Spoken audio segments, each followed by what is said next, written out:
کو ڈیولپمنٹ کرنے کے لیے، تو اس کے باقاعدہ طور پر آج ہم نے گراؤنڈ بریکنگ کر دی ہے۔ باقی میں اپنے صحافی بھائیوں سے یہی میری گزارش ہوگی کہ میری آواز فیڈرل گورنمنٹ تک پہنچائے، جو اس وقت ہمیں شدید مشکلات ہے فنڈز کے حوالے سے،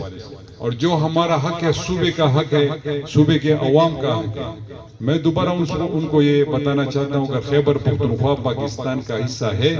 تو ہمیں ہمارے فنڈز دیے جائیں، اگر خیبر پختونخوا پاکستان کا حصہ نہیں ہے تو پھر بھی ہمیں بتایا جائے۔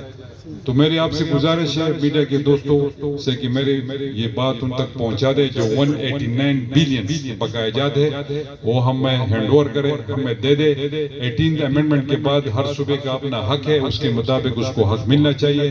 جو NFC شیئر میں ہمارا حصہ ہے وہ ہمیں دے دے، جو ایکس پاٹا قبائلی علاقہ جات کے فنڈز ہیں وہ ہمیں پرووائڈ کرے، تاکہ جو ترقی یہاں پر ہو رہی ہے خیبر پختونخوا میں اس میں رکاوٹ نہ آئے، اور یہ لوگوں کا حق ہے۔ اور جس طرح ہمارے اور انویسٹمنٹ ہے لوگوں کے اوپر، ہیلتھ کارڈ کی مد میں، ایجوکیشن کارڈ کی مد میں، اور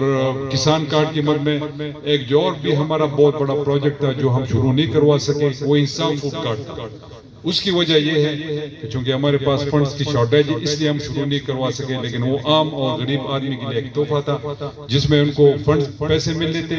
جنہوں نے ان پہ اپنے فوڈز کی خوراک کی ضروریات پوری کرنی تھی۔ تو بدقسمتی سے ہم وہ شروع نہیں کرا سکے، سب اپروول اس کے ہو چکے ہیں، سب کچھ تیار ہے، لیکن فنڈز کی کمی کی وجہ سے ہم شروع نہیں کروا سکتے۔ باقی گندم پہ ہم سبسڈی دے رہے ہیں اپنے لوگوں کو، اس کے لیے بھی ہمیں پیسے درکار ہوں گے، کیونکہ فوڈ باسکٹ آپ کو پتہ ہے کہ خیبر پختونخوا میں ہمارے پاس کمی ہے۔